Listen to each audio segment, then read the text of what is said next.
Pak Rido, Iya, terima kasih ya sebelumnya udah datang ke ruangan saya. baik Pak. Kita mulai ya pembicaraan saya. Iya Pak. Assalamualaikum warahmatullahi wabarakatuh. Waalaikumsalam warahmatullahi wabarakatuh. Jadi tadi ada beberapa wali kelas yang menyampaikan kepada saya bahwasannya cara mengajarnya Pak Rido ini kurang inovatif gitu, kurang menarik di mata anak-anak. Baik Pak. Yang menyebabkan anak-anak ini mulai sekarang tuh bosan dengan cara pengajaran Pak Rido. Padahal anak-anak itu sangat suka sama Pak Rido karena Pak Rido tuh cara menyampaikan menarik, cara menyampaikannya asik. Jadi anak-anak sangat menyukai karakter dari Pak Rido.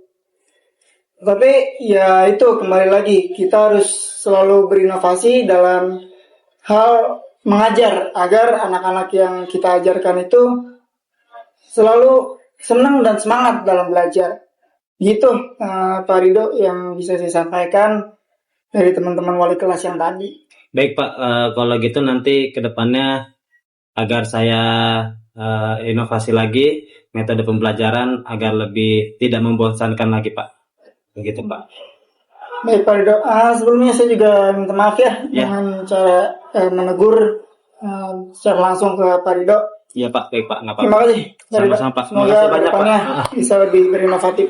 Baik, begitu saya pamit Pak. Ya. Permisi Pak.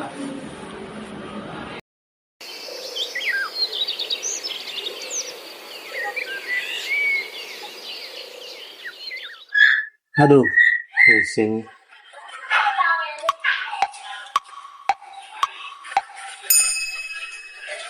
Duh, lagi kenapa Pak Rido? Kayak pusing amat ini. Biasa nih Pak Anjar, tadi saya habis ditegur sama kepala sekolah Ya, mengenai masalah metode pembelajaran saya nih. Saya ditegur, katanya anak-anak bosen lah, kurang menarik dan lain sebagainya. Akhirnya saya bingung nih, pakai metode apa nih untuk mengajar anak-anak biar lebih menarik Pak Anjar. oh gitu ya. Kenapa nggak pakai proyektor aja Pak Rido? Mungkin dengan pakai proyektor anak-anak lebih menarik, lebih suka juga dengan metode pembelajaran Pak Rido. Bener juga ya. Bahwa itu nanti saya coba pakai Iya. proyektor ya. Iya benar, coba aja Pak Rido. Baik kalau gitu, Pak Anjar makasih banyak ya Oke, atas masukannya. Rido. Terima kasih. Saya duluan nih, masih ada kelas. oke, siap. Mari Pak Anjar. Mari Pak Rido.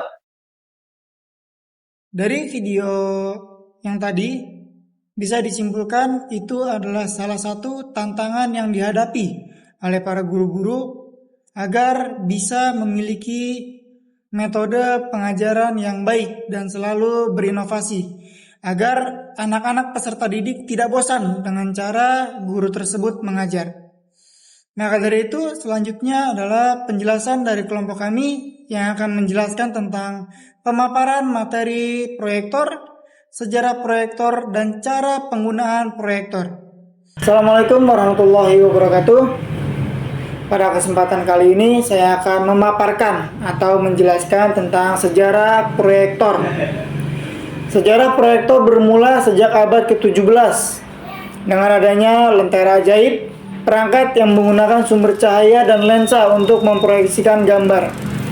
Jadi proyektor ini ada untuk menampilkan sebuah gambar agar pembelajaran lebih menarik lagi. Sejak saat itu berbagai jenis proyektor pun mulai bermunculan dan juga dikembangkan, termasuk proyektor slide, overhead, dan juga film. Proyektor LCD pertama ditemukan oleh ilmuwan bernama Gene Dolgrove pada tahun 1984. Proyektor telah mengalami perkembangan yang signifikan dari proyektor tradisional seperti slide dan film hingga proyektor LCD dan digital. Proyektor LCD yang pertama kali dikembangkan oleh Gene Dolgrove memanfaatkan kristal cair untuk mengatur cahaya dan memproyeksikan gambar. Proyektor digital dengan resolusi 4K. Itu adalah sejarah singkat dari proyektor yang bisa saya sampaikan. Terima kasih. Oke baik, kita melanjut pembicaraan dari saudara Nabil yang tadi telah memaparkan mengenai masalah sejarah proyektor. Di materi selanjutnya ada beberapa jenis utama, ya. Jadi proyektor memiliki beberapa jenis utama berdasarkan teknologi yang digunakan. Yang pertama itu ada LCD, ada DLP, ada LCOS, dan juga proyektor laser serta proyektor episkop dan diaskop. Baik, yang pertama itu ada proyektor LCD atau disebut Liquid Crystal Display. Proyektor LCD ini itu menggunakan panel kristal cair untuk memproyeksikan gambar. Kelebihannya adalah kualitas warna yang baik dan kecerahan yang tinggi. Kekurangannya adalah potensi perubahan warna di tampilan setelah pemakaian lama dan efek chicken wire atau tampilannya yang terkotak-kotak, terutama pada model lama. Sering digunakan dalam video mapping karena harganya lebih terjangkau dibandingkan proyektor DLP.